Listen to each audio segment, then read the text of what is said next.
So let's get this party started. Anna, could you tell the people watching, lurking, sitting from a distance, listening in, what you do for a business? Yes, of course. I say we, and years ago I used to hate when people say we, because it used to sound like they're trying to make the company sound bigger than they are. But it genuinely is a we. I know, there's two of you. Terrible twins. I've seen you. There's me and my business partner, Anita Baldwin, and together we are the Get Savvy Club. So what our business in essence does is it helps our clients, who are usually female entrepreneurial coaches, therapists, mentors, attract clients using social media in less time through like group programs, one-to-one. We also have a membership, and on top of that we have a podcast, number one podcast called Marketing Made Easy, where people can just consume really interesting guest interviews, along with, then we have the Get Savvy Quickies. See what we did there, where it's like 10 minutes where they can get actionable steps in and around marketing their business.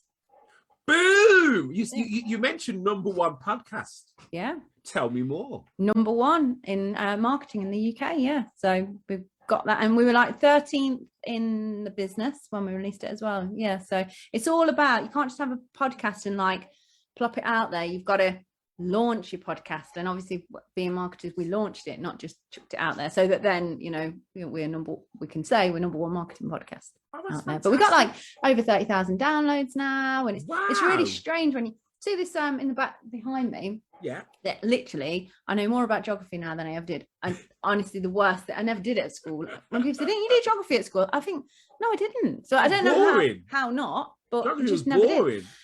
But all those little dots are the countries that people listen to our podcast. Wow, that's amazing. So last time, like a few months ago, it's 87 different countries. I think it's more than that now. But me and the kids did that. We got the list off the Podbean thing, and so it was a good lesson for them to learn about where places were and things. Of course. Roughly, where is this, Mum? I was like, I don't know where Vietnam is. But now we kind of know. So yeah, and it's funny because you think, oh, it would just be people like that we know in the UK listening. It's not. We have UK's like only 60% of our listeners, and then there's a huge chunk in America, and then India, and then like loads in all these other places I can't even, if you said to me, well, probably if you said to me, name 10 countries at a push, I'll be able to do it. Never mind 87. So yeah, it's a great thing and it's an asset for our business, really. We've had people that have bought our programs, and the reason that tipped it over the edge is because they get to go and listen to the podcast where we have certain episodes which are like, because we're the Savvy Club, we call our tribe the Savages.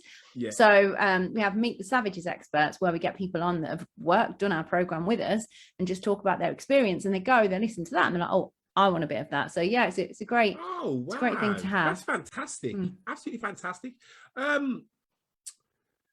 Oh God, there's a question I was going to ask you, but it's completely gone. It'll come back to me in a bit. So what inspired you then to start this business?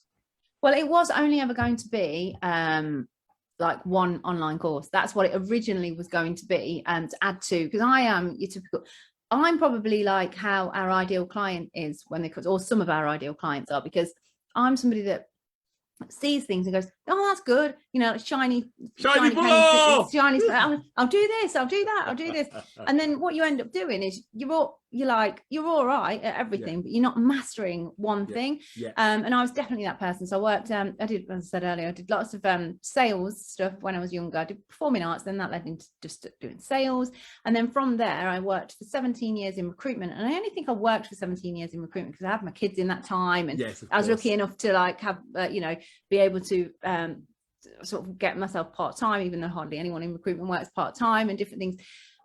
You was very good at sales then to get bloody part-time in recruitment. I know, no one was. I was so 80-hour weeks, man. I've done recruitment. Bloody hell. Yes, and it was, and I was so fortunate because I had a lady called Carla, who's still a good friend of mine now, who worked for me on a full-time basis as an administrator. Well, they called her an administrator, but she wasn't. She was much more than that. Yeah. And plus, it was part-time, but if you went for an interview for me on a Thursday and I didn't work a Thursday, I'd still want you to call me on my mobile to tell me how it went. So I'd just take the calls around the kids and things like that. But I knew even though I had a lot of autonomy in recruitment, I just did what I want, basically, because I could build the money, so I could come in and out and stuff. It was still like, you're only ever as good as your last. It was like relentless, if you've been recruitment before, it's relentless, and you're never really building anything and whatnot. So, but I wanted to have a business, but I didn't know what. So I've had chocolate fountain high business. I've had, which chocolate fountain. Yeah, I literally hated it. But what? You know what I loved?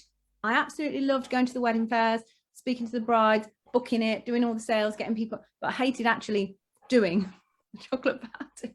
I mean, surely, I mean, I would just literally have the fountain turned right up so it went. The fountain was fine. It was just the people, general public at weddings, people that don't often go out, but they're out there. Yeah. So, but I got pregnant with my son while I had that business, and I'd sold. You imagine people book their like things at their weddings for like years ahead, don't they? Of course. And I was really I was quite worried because people have bought into me, and I'd promised them that I would be standing there at the wedding. I'm not just going to send one of my members of staff. I was like, it is definitely going to be me. But I got pregnant with my son at a couple of the wedding fairs. The smell of the chocolate made me feel sick when I was pregnant and stuff, and I just knew I wouldn't be able to do it around the so but I was lucky there's a woman in Hinckley that had a chocolate fountain hire business as well, and she was great, and she bought it off of me, and she did every single one, and I kept in touch with everyone until all of them had been done. I didn't feel like I could complete, even though it wasn't nothing to do, just to make sure everyone was still happy, and they were, luckily. So I had that, did network marketing, property sourcing, LinkedIn. I did LinkedIn courses for clients, you know, in recruit. So I'd already done the LinkedIn thing, so I've done all these different things. And then I knew Anita from the school run, actually, but we didn't really know each other that well. I thought she was just like let me tell you, she was the person that had the biggest house on the street, from outside looking in, like, you know, perfect life, you know, the kids. I'd go, my friend also lived on the street that I grew up with, and she was real mouthy. So me and her were like shouting on the way to the school, whereas Anita walked with this quiet lady, and like, you know, just always seemed to have a shit together. You know, like was a day you're supposed to take cake, she'd have them, whereas I'd be like, oh, fuck, gotta go up and get, you know, just one of them. Everyone's got a friend like that. Yeah, exactly. And but we didn't really know, we just literally knew each other to say like morning, whatever, or and then but we connect, but of course we connected on Facebook, and it was like mine and our daughters were in the same class, and it was like they were, you know, pretty much they were kind of at the top of the set, if you like, at the things, and it was like, oh, how's Ellie doing and whatnot, and so we only kept on touch on Facebook. But and I always did social media all the way through recruitment, because I've always looked at Facebook, Instagram, LinkedIn from a commercial point of view, rather than just just connect with my friends. I thought, who can I get through to? Who can I find online and things, before it was even a thing. And so I used to go to BNI. I was a member of BNI, and every week I'd commit to doing a live every week. So I'd go to get out of setting up the room. Yeah. In all honesty. But but it was, if I thought I'd get there Wednesday morning, and then I wouldn't forget to do my live. So every Wednesday morning I'd go live, and I'd be like, babbling on about whatever, talk about the networking. So I was promoting the networking of BNI, and I got lots of visitors off the back of doing that. And then but she used to watch me, and she left corporate, started her own business, marketing. She knew she needed to get out more, network, so she reached out to me and said, oh, do you fancy having a coffee and we could chat? So we hadn't seen each other for years, because she got divorced and moved areas. I'd split with my partner and moved out, so neither of us kids were going to school at that time or anything. So we grabbed a coffee and we're like, hey, we could work together. You know, I'd done all the social media, she'd done marketing for 26 years, got all the degrees and whatever else. So strategy principles around marketing never change, but the way that you might use it, you deliver it is different. We were just going to do one online course to help people, because we'd seen that other people had done online courses and made all right money. But then very quickly we just loved it, and we were like, why don't we just make this our thing? She ditched what she was doing. I pretty much still do a little bit of property stuff, but parts all the other stuff, and we just did what actually we tell our own clients now, is just to go all in on something for 6 months to see how it goes, and then it just took off from there. So now this is like our main thing. We've still got one eye on the property, and we still want to do property stuff, but all that's going to be in the background, and everything that we do is going to be like, you know, is Get Savvy Club. What a fantastic story. Absolutely amazing. And so shiny pen syndrome is not always bad. No, I mean the thing is, the problem that business owners have, well, small business owners have, is that there are so many things, so many distractions for them, because let's be honest, we're all constantly being sold to, but it's easy to kind of do something halfway through, then stop, and then start something else. And I promise you, in all the other areas that I was in, so at one point I was still running the recruitment business. I did network marketing, I did property sourcing, and I did a bit of the LinkedIn courses as well. In all of those areas, there were people that were doing much better than me, because I was spread too thin across those things, and I couldn't boss one area, and I couldn't be known for that one thing. It does frighten you to think, oh, I'm just going to go in on one thing, because you think, oh, I'll miss out on all this other stuff. But in actual fact, the compound effect of that is just huge. Yeah, well, your messages become clearer, don't they? Once you know. People knew, you know what? People knew me. They knew who I was. They knew me online. They liked me. So the know, like, and trust was there. But they probably knew me as like the blonde woman that loves Leicester City, you know, rather than what does she actually do? How can I spend money with her? Like, it wasn't that obvious. It was like, I think she does something about property, or I think she sells weight management coffee. I think she had a chocolate fountain high business once when I knew her, you know, like, and what you're saying is so powerful, because it is something that I come across with business owners all the time, where they either hide what they do, or they do that many things that they have a different thing on every platform. And then they say, well, things, you know, I'm struggling at the moment, and it nail on the head. Because one's quite clear how you can help them. So that's brilliant. We've got a few people watching. Hey, Steph Barnard, thanks for joining us. Hey, Gina. It does say I've got 3 people here. If you are on, please comment or throw us a wave, or ask Anna a question. She is very knowledgeable. You know, use her while you can. She's not here forever. Tell us about some of the challenges you've had to overcome then with Get Savvy Club. Biggest, like, I think we thought it would be easier, that certain parts would be easier than we thought, like, because we'd seen other people do a similar thing. We were like, oh, cool, so they can do it, so can we. You do this, and we followed, we did whatever, but we almost like tried to run before we could walk, if that makes sense. So we like pulled together a 5-day challenge, went out with it, chucked we've like not wasted, because you learn, don't you? But we were talking about, like, earlier, weren't we, how Facebook hide you and you don't get to see what's going on and stuff. But we'd paid money out on Facebook ads with so-called experts that were going to help us fill our group up to do the 5-day challenge. Those experts. They said they could get all these people in, and then they just didn't. And, you know, just know it. And we've now, like, I realised, which I didn't know, I wouldn't have even said I was this type of person, but I realised that actually I wasn't being enough of a leader, and I was being too much of a, like, wanting people to like me as well, instead of being like actually getting to a position where you are actually, and we teach this to our clients as well now, people don't pay you to like you, they pay you to be led and to learn the stuff and whatever. And I think sometimes I went into a bit, which is, I wouldn't call myself, people that know me probably wouldn't call me a people pleaser, but actually certain things and ways that we were like trying to be like, oh yeah, we can do this and this. So yeah, that was a chat. And just I think still we put massive pressure on ourselves, because we feel we should be a lot further ahead than we are. We don't often give ourselves credit for how much we've done in such a short period of time, because we have only been going 2 years, but we still are like, oh my god, but we could be here and we could be doing this, and why haven't we written our book yet, and why, you know, so, but why haven't you done this, and why haven't you done that? And it's like, actually we should look at the fact we've had a podcast for over a year, and have 100 episodes and whatever. But it's that kind of because we feel, so I guess the challenges are trusting people too quickly, like in terms of they say they can do this and ads, and they can do this and that, and I know the space has changed massively. I know perhaps if you threw that much money at an ad strategy 3 years ago, you would have got those results. But then obviously now with the changes, the ISO 14 changes and things to do with Facebook ads are practically dead. And if somebody can show me that they're not, and you can get a great return on them in some way, I'm all ears. But there are ways of utilizing Facebook ads, but it's not necessarily about trying to get the sale straight away. That's another conversation for another day. But, exactly. I mean, the thing is, there's lots of people who are happy to take your money off you with a promise. But I like what you've done. I think you've kind of got in the trenches, got dirty, got a bit of mud in your eye. You know, worked out how to get the mud out without, you know, losing your bloody fingers.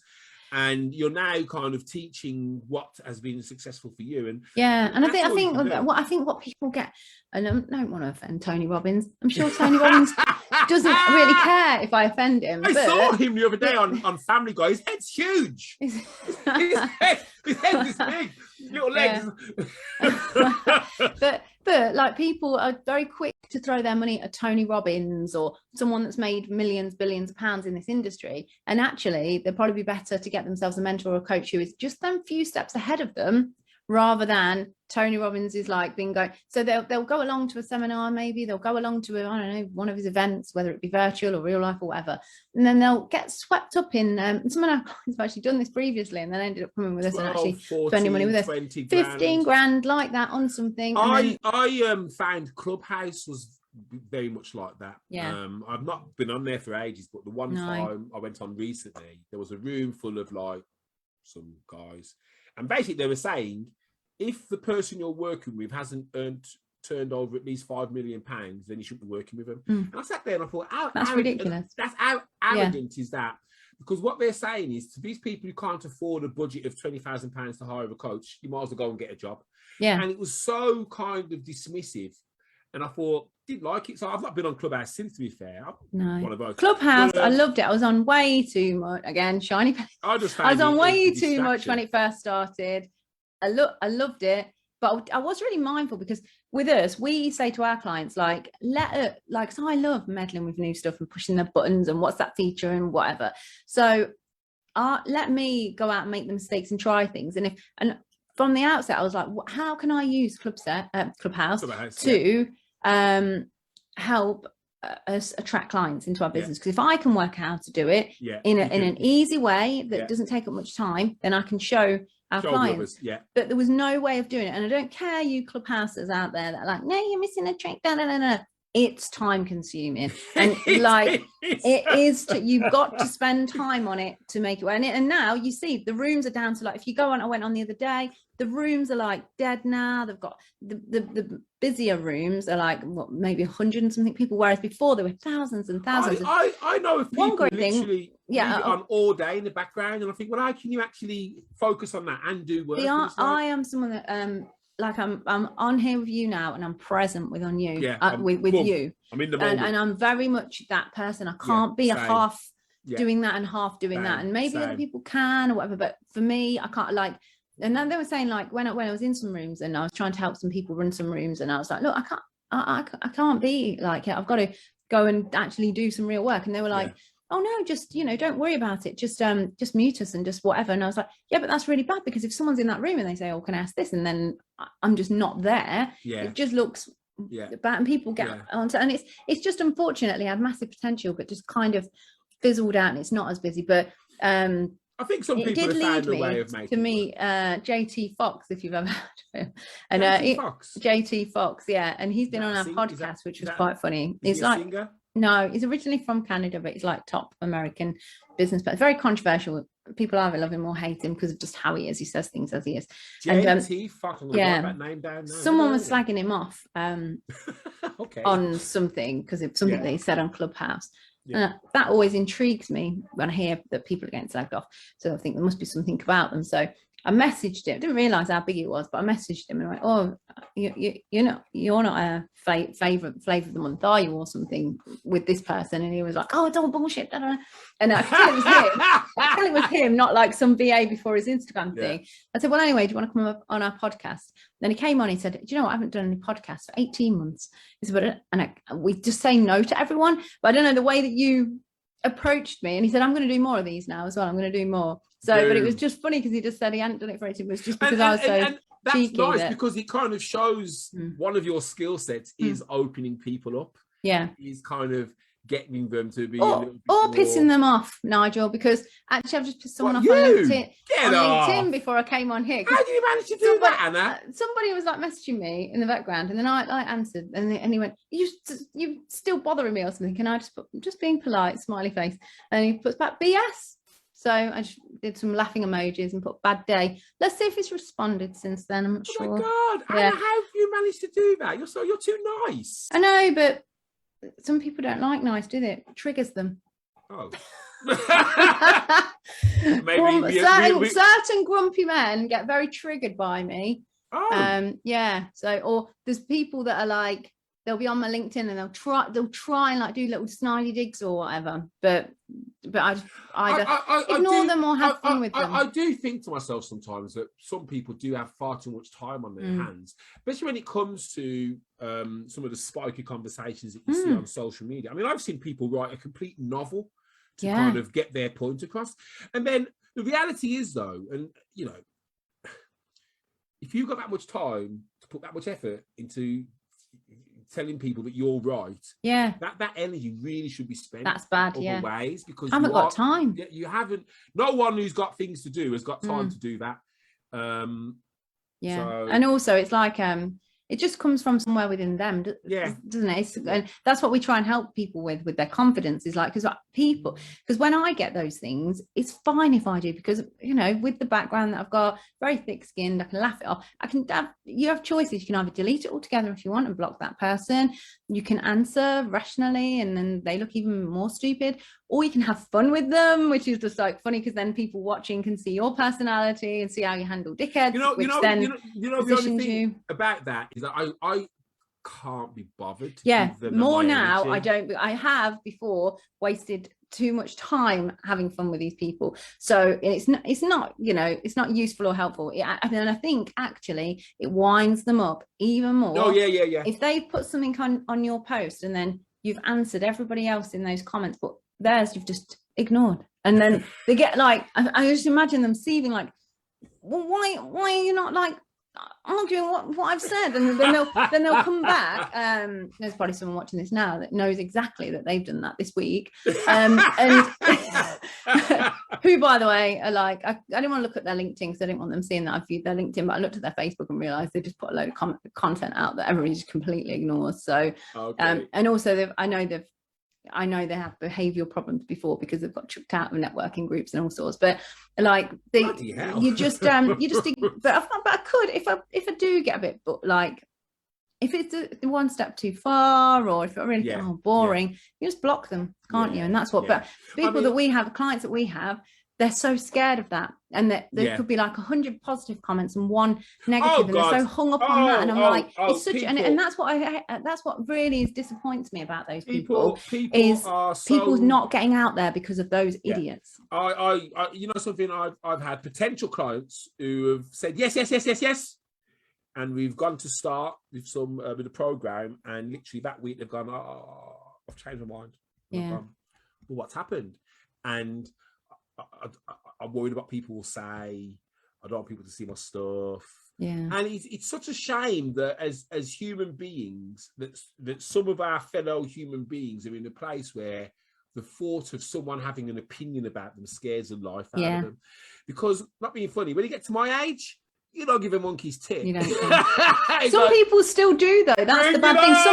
Some people go through their entire life caring about what other people think, and then it stops them living their best life. The reality is 99% of people don't give a monkey's tit about you anyway. They don't. They don't. You know they don't. I mean? So, and the ones who do make a comment which is negative, well, you know, obviously they think you're really special, that they've taken the time out of their day to actually even type something. Be honoured. Oh, crazy, man, crazy. But anyway, some good challenges there, Anna. I'll tell you what. Tell us. My favourite question, by the way. Tell us one thing about you that not many people know. Yeah, but then people will know, won't they? No, we're going to reveal it now. This eye doesn't work. So people say a lot like, why don't you know about getting laser eye treatment on the other eye or whatever? It's like, no, but that one doesn't work, like, so I can't see through it. So, so it's got like, it had like this weird, it's so rare. I don't even know what the thing is called, what I've got, but it means that you have like a hole at the back of the eye. I used to be able to see it, and it's just deteriorated over time. They tried to do lasering and things, and it pretty much is like, all I can see is like colours and stuff when I cover for this eye. But when I have to go for a checkup on it, they like, bring in all the spy students because it's such a rare thing. They want to see it because they've not seen that thing ever. So I'm like, yeah, sure, bring them all in. It's like the freak show for them. Like, oh, we've not seen it. We've heard how long has it been deteriorating then? I didn't know I even had it until I was oh God, have you heard of Bell's palsy? Yes. Oh my God, when I was about, I think I was 19 or 20, I got Bell's palsy. And for those that don't know what Bell's palsy is, one half of your face just stops working. And I remember I was working like in some shitty factory job or something. And, you know, actually I must have been 18, 19. And I remember like going like this, and it wouldn't work. Like, because one half wouldn't work. And then trying to smile and then one half.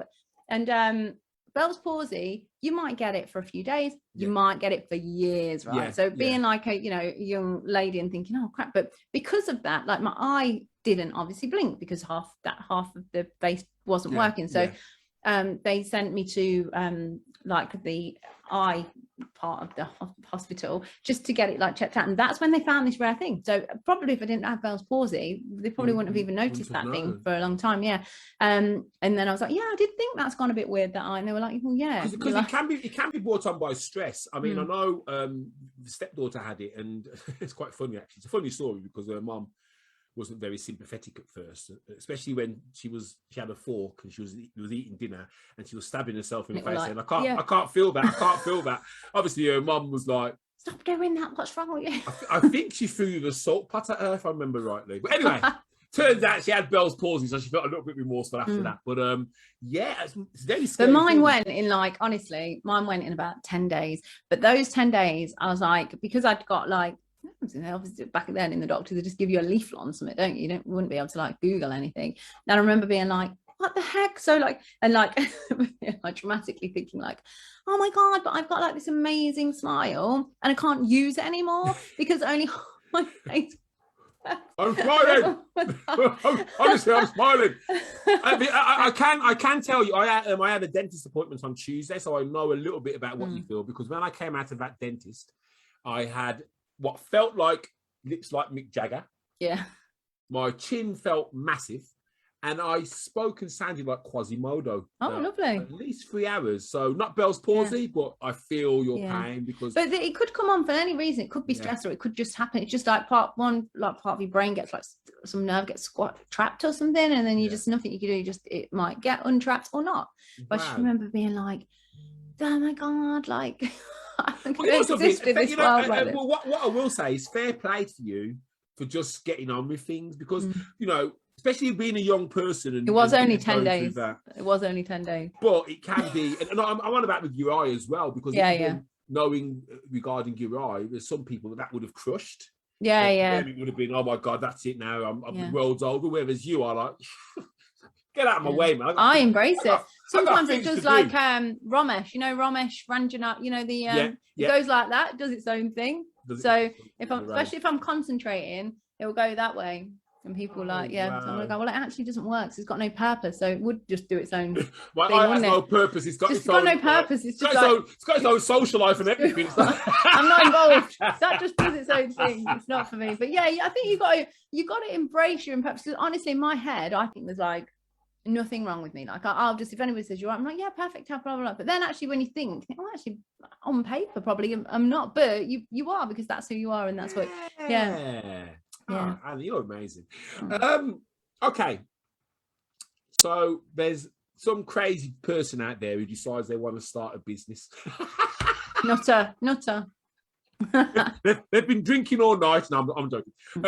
So what advice would you give somebody who was either starting a business right now or is in the early stages of their business? What 3 bits of advice would you give? You know, this is a bit of a strange one, because a journalist asked me this the other day to put something like this publication thing.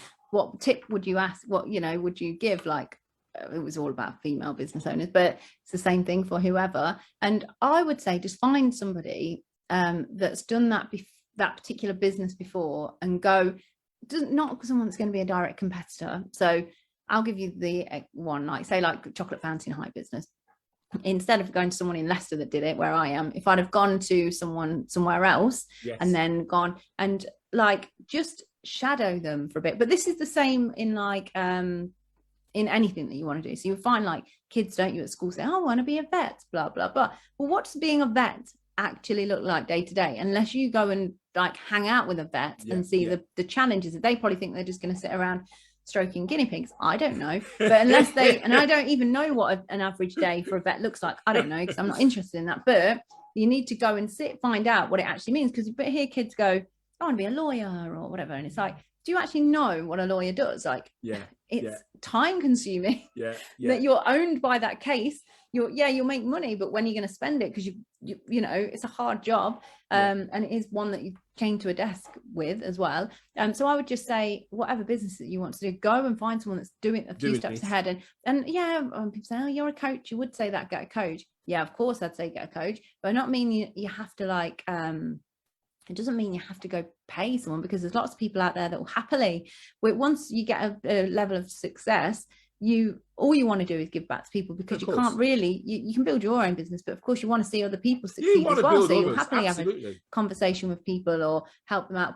And you might find that thing that you wanted to do, or you wanted to set up a business about, you'll find out things that you didn't realize existed. It might put you off it. Not saying necessarily that's, you know, you might think, oh, I would want to be put off, but you almost need to try and get convinced out of it. And then if you still want to do it, then you know it's right for you to do. The thing is, at the startup stage where you're in a dreamlike status and everything that you're thinking about this business, all you're seeing is success. Thousands of customers, brand new cars, a massive house.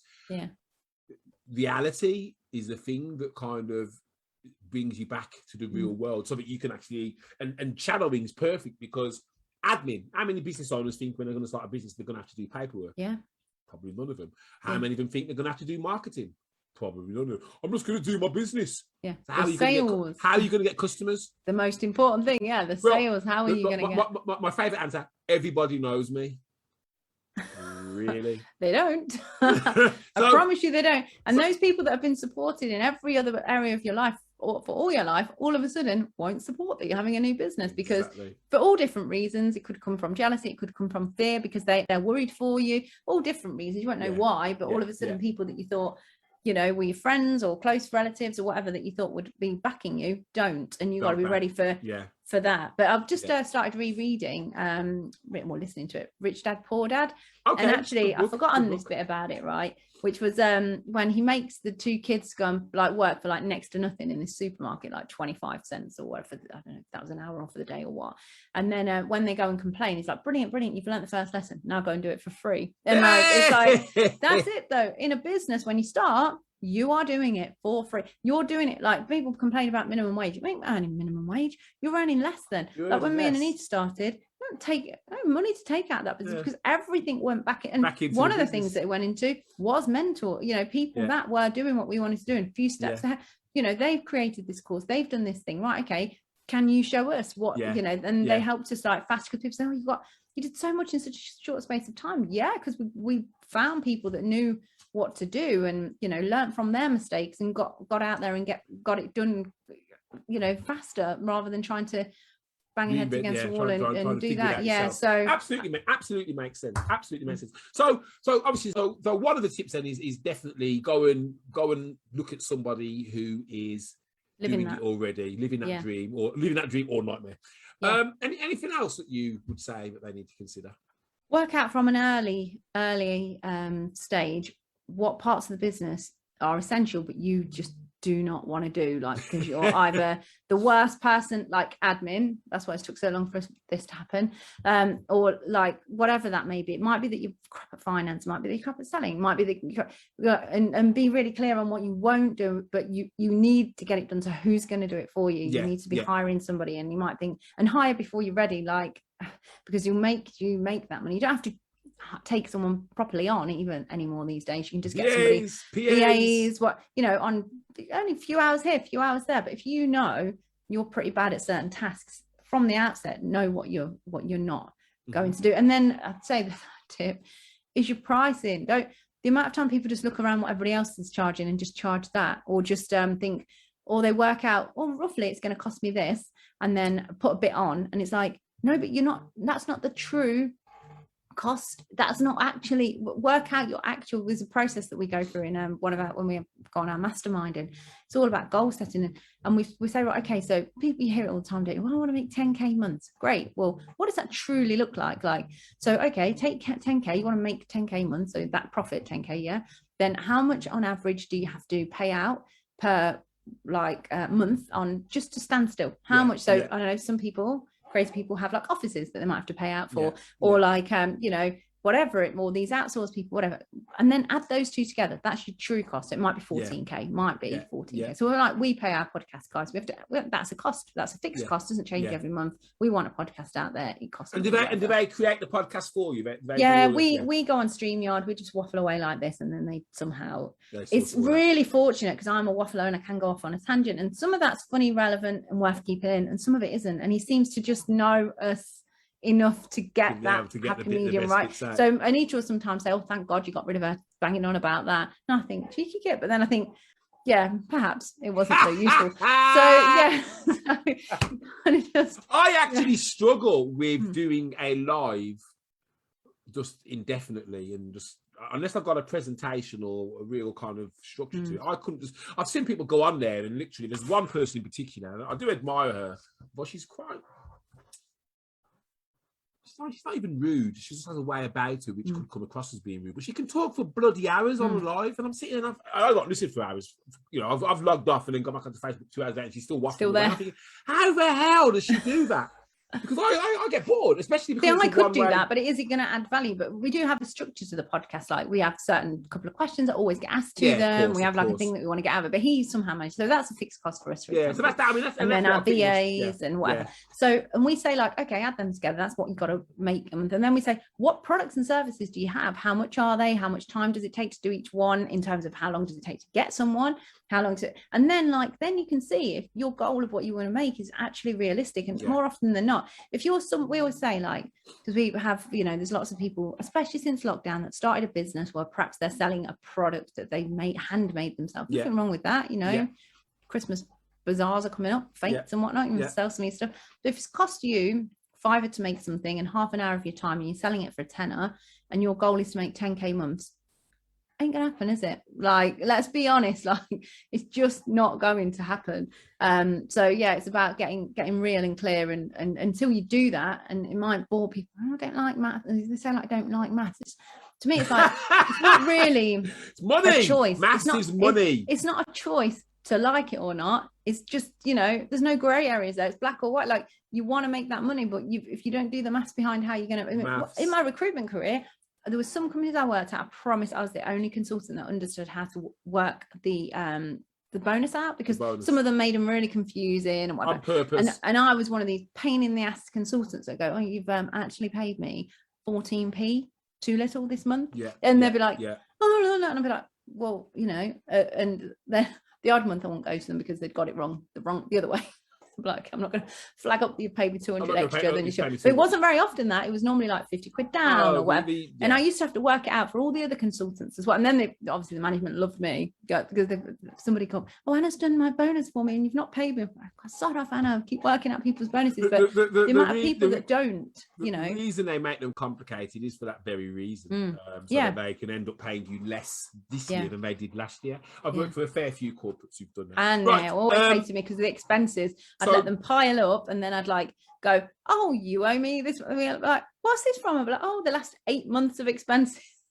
So young Gina she's just referring back to the support network, and she says, so true. Friends dropped away completely when I started my calf bar. And it's a shame because I had someone say to me the other day, oh, my friends and family, and I went, don't rely on your friends and family.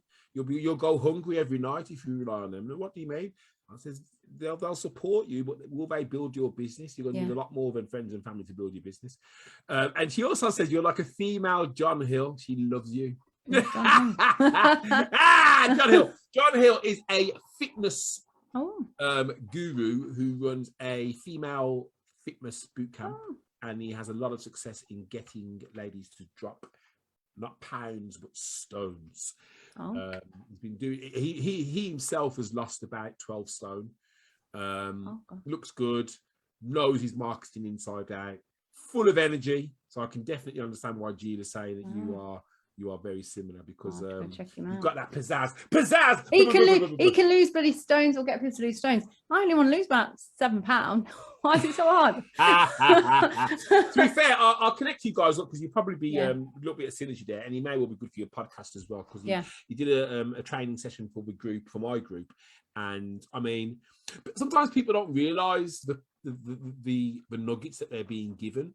Yeah. And I really don't think that enough people realise that what he was sharing could literally change their business. But it's one of those. So we're coming to the end now, but there's one thing I want to ask you before you go off and do the rest of your day. When we finish this video, could you go into the comments and drop all your links? Your links. So that people who want to come and speak to Anna, or want to get, into your ecosystem, or they want to find out more about you, they want to find out why you support Leicester City. I cannot answer that one. I just always have, and I always have, by the way, not like, do you know what I loved once? When Leicester won the league, someone called me a glory supporter. I've never been more happy, because I was like, never in my life did I think somebody would call me a glory supporter for supporting my team. Your own team, that's it. I was like, it's not like Man United fans who live in London.